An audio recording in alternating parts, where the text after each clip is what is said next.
गईली नहीं हर रहो तोरे ससुर जी दुआरे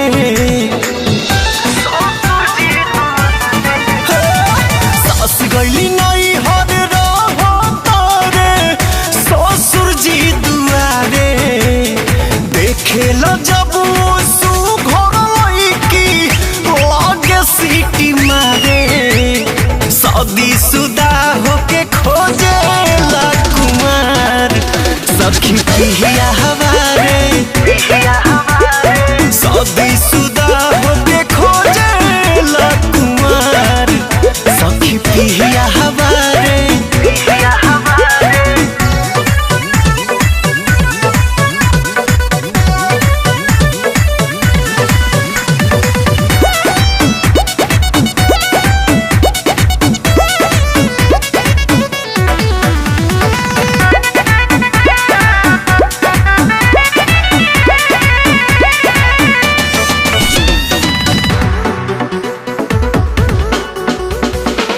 तनो गरियाई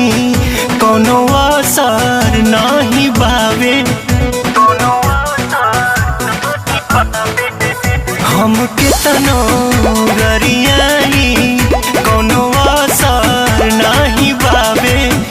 सिम रखले बाटे 4 गो उ बदल के बतियावे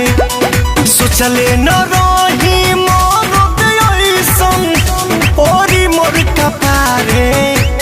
शादी शुदा होके खोजे ला कुमार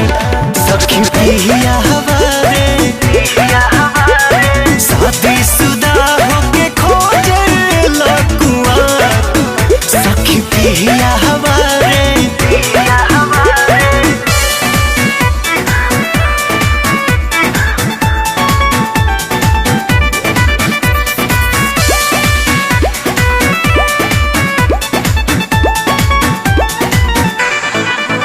कॉलेजिया